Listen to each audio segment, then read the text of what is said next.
Semenjak saya masih kuliah tuh masih asing banget buat saya Mbak coding itu. Saya nggak tahu apa itu JavaScript, apa itu HTML. Bahwa 100% yang dari web development itu semuanya sekarang sudah bekerja. Seperti itu 100% gitu, bukan 99% lagi gitu. Tapi 100%. Tapi 100% gitu. Saya bisa di mana aja, nggak harus di Jakarta misalkan. Nggak harus di Jakarta. Saya lebih fleksibel untuk bekerja di mana aja. Dan posisi memang benar saya udah 3,5 tahun. Sebenarnya juga ya deg-degan juga ya, deg-degan juga ya kalau misalkan nggak langkah yang saya ambil ini nggak salah gimana gitu. Saya udah melepaskan pekerjaan segala macam gitu.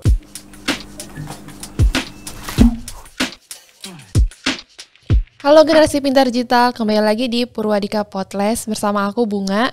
Nah, senang banget nih hari ini bisa nyapa teman-teman lagi di Purwadika Podcast, dan tentunya juga hari ini kita udah kedatangan nih salah satu narasumber yang keren banget, yaitu salah satu alumni Job Connector Web Development di Purwadika. Nah, langsung aja kita sapa. Halo Kak. Halo, Apa kabar nih Kak? Baik. Makasih banget lo udah mau hadir di Purwadika Podcast dan ngobrol-ngobrol bareng. Nah, mungkin Kak bisa kenalan dulu sama teman-teman. Nama saya Rian Dwiki.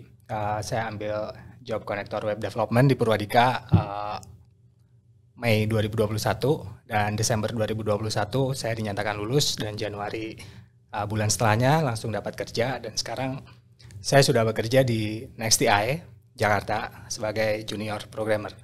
Oke. Nah, sekarang kita pengen tanya-tanya nih tentang background-nya Rian. Mungkin dari dulu kuliah ngambil jurusan apa, terus mungkin bisa diceritain nih Kak perjalanannya sampai belajar coding. Saya kuliah di Jogja, di Gajah Mada, ambilnya jurusannya filsafat. Oke. Terus habis lulus saya kerja sebagai jurnalis, untuk media cetak 1 tahun, dan untuk media televisi 2,5 tahun. Kemudian saat masih bekerja saya ambil di sini Mbak, ambil kursus Job Connector Web Development, dan sekarang jadi programmer. Oke, jadi perjalanannya cukup panjang ya. Udah mengalami 3,5 tahun nih udah punya karir sebelumnya. Nah, itu awal tahu coding di mana sih Kak? Semenjak saya masih kuliah tuh masih asing banget buat saya Mbak coding itu. Saya nggak tahu apa itu JavaScript, apa itu HTML, apa itu native application, web development, segala macam saya belum tahu. Terus semenjak saya di Jakarta, mungkin karena memang di Jakarta exposure untuk digitalisasi gitu kan besar. Baru saya tahu bahwa ada semacam tempat kursus yang kasih knowledge gitu buat siapapun yang mau untuk tahu nih bahasa pemrograman seperti apa, bagaimana cara pembuatan aplikasi, cara pembuatan website, dan dari situ saya tahu ada Purwadika, dan mereka juga kelas yang disediakan juga fleksibel banget. Maksudnya saya tinggal di Jakarta dan Purwadika di Tangerang kan lumayan jauh juga kalau saya harus di on campus, tapi ada juga pilihan untuk online learning, video learning. Jadi saya bisa sambil kerja, bisa sambil belajar juga. Oke, jadi itu alasan memilih Purwadika juga. Ya. Oke, nah aku penasaran juga nih Kak, kan udah 3,5 tahun nih, dan juga tahu coding tuh mungkin masih dasarnya aja, belum terlalu dalam nih. Yeah. Apa sih yang bikin yakin sampai mau pindah karir gitu? Yang pertama sih mungkin karena Purwadika kasih job connector, dan waktu saya mau daftar pun saya juga masih bisa tanya-tanya kan, dan dikasih kayak semacam lembar fakta juga bahwa 100% yang dari web development itu semuanya sekarang sudah bekerja. Seperti itu 100% gitu, bukan 99% lagi gitu. Tapi kan. 100%. Tapi 100% gitu. Ya, makanya saya yakin gitu kan. Cuma ya maksudnya itu kan job connector itu kan juga untuk mereka yang lulus tuh Mbak. Mereka yang lulus, maksudnya mereka yang 4 kali ujian lolos, dan dia final projectnya juga setelah dinilai dia lolos baru bisa ikut job connector gitu. Jadi ya meskipun job connector saya juga tetap harus itu juga, harus paham juga kan sama materi-materi yang diberikan, sama sama final project yang dikasih sama kelompok saya gitu kan. Cuma ya menurut saya apa yang diajarkan itu udah cukup kasih saya knowledge. Jadi untuk coding itu bukan misteri lagi gitu buat saya. Saya tahu HTML itu apa, CSS itu apa, front end itu apa. Yang dulu itu saya nggak tahu, itu kayak buzzword aja. Itu kayak apa sih maksudnya gitu kan. Ya udah, terus ya itu sih, yakinnya karena di sini kasih job connector kan, dan posisi memang benar saya udah 3,5 tahun. Sebenarnya juga ya deg-degan juga ya, deg-degan juga ya kalau misalkan langkah yang saya ambil ini nggak salah gimana gitu. Saya udah melepaskan pekerjaan segala macam gitu. Cuma ya disinilah akhirnya gitu. Jadi ya menurut saya nggak salah pilih lah gitu. Oke, jadi awalnya tetap masih ada ragu-ragunya nih mau maju mundur. Tapi pas dengar Purwadika ini ada job connector, langsung yakin untuk belajar coding. Nah, itu kan dari segi setelah setelah untuk belajar coding setelahnya gitu, mau karirnya mau dibawa kemana. Cuma aku penasaran nih Kak, apa sih yang bikin coding itu tersendiri menarik buat kalian? Kalau untuk karir ya Mbak ya, kalau untuk karir pragmatisnya dia itu lebih fleksibel dalam artian misalkan saya rantau nih di Jakarta, saya bisa di mana aja, nggak harus di Jakarta misalkan, nggak harus di Jakarta, saya lebih fleksibel untuk bekerja di mana aja. Beberapa kantor menyediakan fasilitas seperti itu gitu, bisa WFH ya. Bahkan sebelum ada COVID kan juga kantor-kantor digital itu banyak juga kan yang ngerjain dari rumah gitu. Terus dia itu juga outage gitu, kayak apa? Kekurangan, kebanyakan demand tapi kekurangan supply kalau itunya. Karena dulu saya wartawan gitu, jadi saya dari Kominfo itu katanya memang butuh ribuan programmer yang dibutuhkan di Indonesia, dan memang masih belum sufficient gitu, masih belum banyak yang bisa ngisi permintaan-permintaan itu. Jadi ya saya coba juga masuk ke dunia coding, dan ya alhamdulillah akhirnya juga sekarang bisa berkarir juga di dunia pemrograman gitu. Oke. Nah, kalau proses belajarnya nih Kak, kan dari nggak punya background sama sekali nih, coding pun cuma tahu dasar-dasarnya aja. Terus harus belajar dari nol banget nih kan pas masuk di Purwadika. Itu ada kesulitannya sendiri nggak sih Kak? Atau tantangan? Pasti ada. Tapi kalau di kelas saya yang online learning itu, misalkan yang di dalam video itu tidak terlalu paham, itu di 1 minggu itu ketemu mentor 45 menit dalam 1 hari. Ketemu mentor 45 menit, dan dalam pertemuan itu bisa tanya apapun yang di video itu nggak paham nih. Di video itu nggak paham maksudnya apa. Itu bisa ditanyain waktu ketemu mentor. Kalau di online learning yang saya ambil itu ya Mbak ya.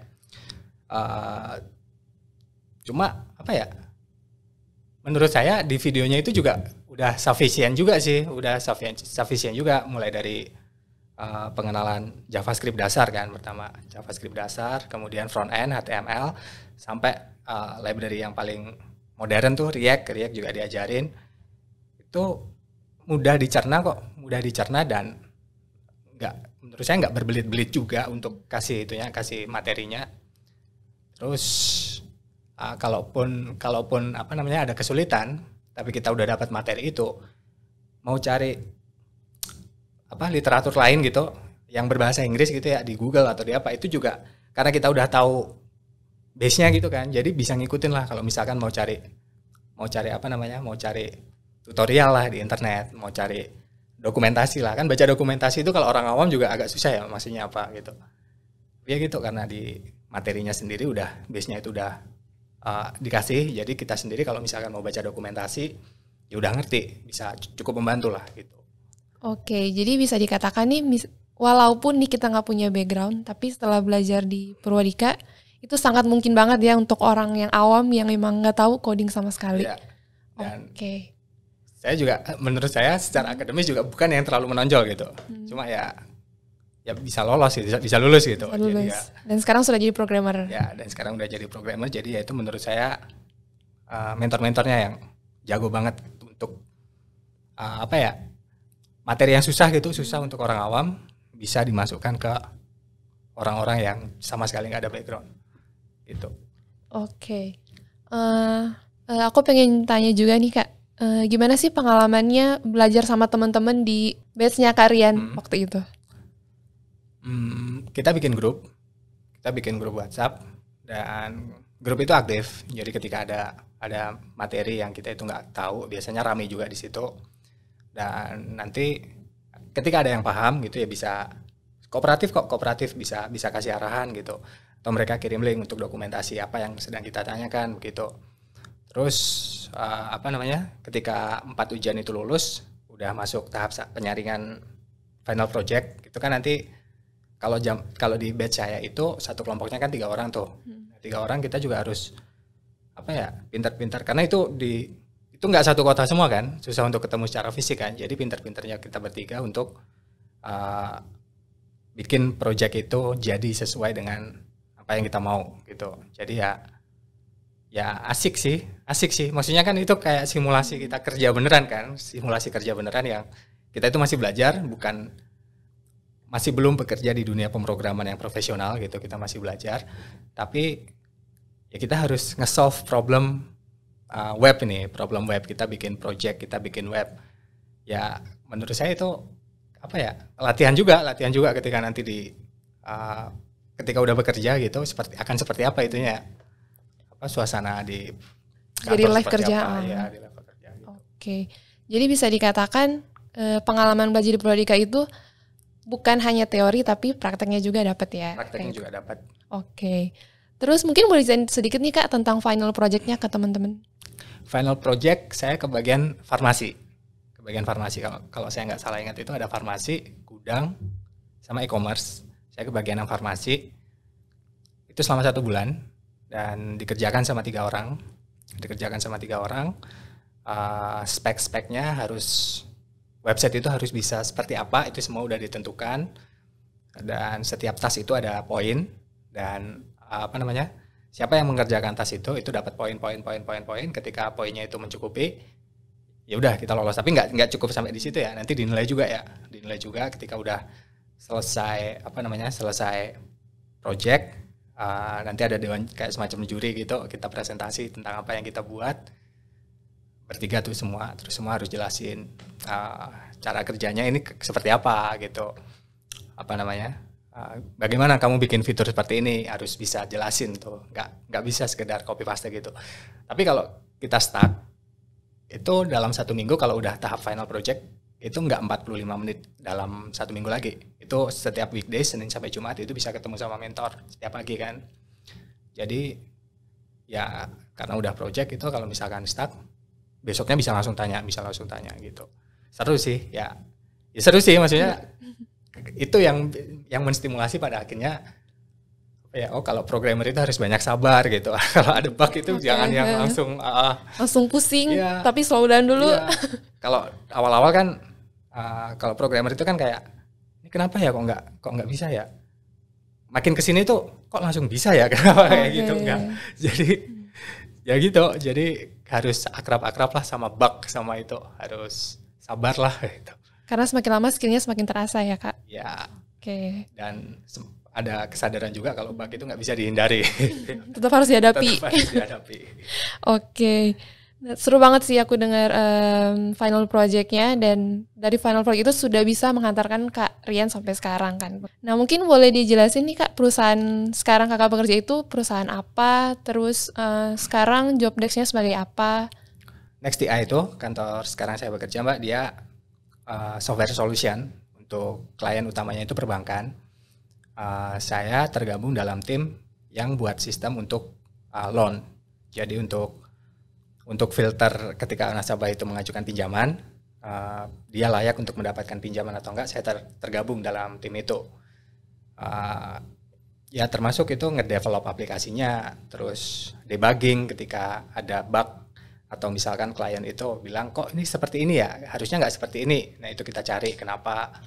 Terus termasuk kalau misalkan klien itu minta ada enhancement gitu, misalkan ada fitur baru gitu, mereka ada program baru gitu, misalkan ada program perbankan baru dan harus diimplement ke sistem kita.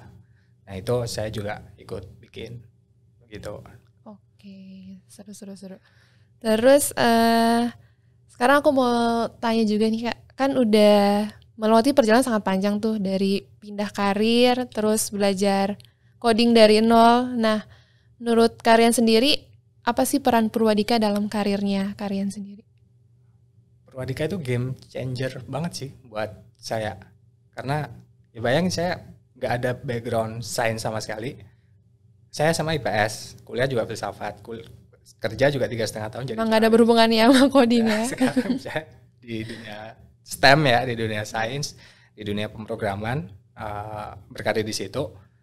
Dan menurut saya ini nggak akan kejadian. Menurut saya ini nggak akan terjadi ke saya kalau misalkan saya nggak ambil program dari Purwadika nih. Dan ketika sudah bekerja pun, menurut saya ilmu yang saya dapat di Purwadika juga teraplikasikan juga gitu. Kalau sekarang kan kebanyakan mungkin orang JavaScript, HTML, CSS, nah itu semua kalau di Purwadika itu tuntas semua dibahas. Jadi ketika kita stuck, udah di pekerjaan stuck, terus di video learning itu kan bisa diakses seumur hidup ya. Jadi misalkan bisa ngulang lagi. Stuck di real life itu di pekerjaan, bisa saya putar lagi. Maksudnya apa ya? Oh, ketemu gitu. Ya udah. Jadi ya game changer banget sih buat saya. Oke, jadi Purwadika adalah game changer. Oke. Nah, mungkin ceritanya itu sangat menarik banget nih Kak, dan aku yakin banyak teman-teman di luar sana yang udah tertarik nih untuk belajar coding nih dan mengubah karir nih seperti kalian. Nah mungkin kalian sendiri ada tips atau saran bagi teman-teman yang pengen ikuti jejak kalian sekarang? Kalau misalkan saya mau bilang yang penting ada kemauan, tapi kayaknya terlalu abstrak dan semua orang kita kan pasti mau ya kalau misalkan enggak, maksudnya kalau misalkan udah niat orang itu rata-rata mau. Cuma itu tadi yang pertama ya memang harus berani. Apalagi kalau saya kan sudah punya karir dan maksudnya saya sudah punya pekerjaan sebelumnya dan lumayan lama 3,5 tahun. Kalau sudah ada di posisi saya, menurut saya sih apa ya? Yang pertama ya dipikir matang-matang dulu. Saya pikir matang-matang. Dan kenapa akhirnya saya berani? Karena memang ada garansi job connector nih dari Purwadika yang bikin saya akhirnya berani untuk mengambil langkah itu. Tapi juga itu pun juga nggak cukup. Maksudnya kita sendiri juga harus ada apa ya? Ada kemauan, ada kesabaran untuk belajar juga dan persisten aja. Maksudnya jangan gampang nyerah gitu. Jangan misalkan apa ya? Saya sering banget kayak ngerasa ini coding kayak bukan saya. Cuma ketika bugnya ketemu gitu, jadi suka lagi coding. Terus nanti kalau misalkan ada bug lagi, coding bukan buat saya, itu sering banget. Ya itu fase-fase yang harus akrab lah. Jangan langsung nyerah gitu. Jangan langsung yang saya nggak bisa nih di coding ini. Saya sering banget merasa gitu. Cuma akhirnya kalau kita itu sabar, kita persisten gitu ya, akrab gitu sama masalah gitu, kayak ya akhirnya semuanya enteng-enteng aja gitu. Itu sih saran saya. Oke, thank you. Keren banget Kak sarannya. Semoga teman-teman di rumah terinspirasi nih oleh ceritanya Karian. Dan aku juga berterima kasih banget nih Karian udah mau hadir di Purwadika Podcast. Udah tadi kita ngobrol-ngobrol banyak, udah dengar backgroundnya Karian yang emang dari jauh banget nih sampai belajar coding. Itu keren banget. Pasti teman-teman di rumah juga terinspirasi mendengarnya.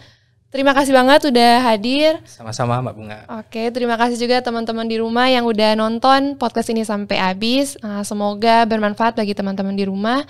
And see you on the next podcast. Bye.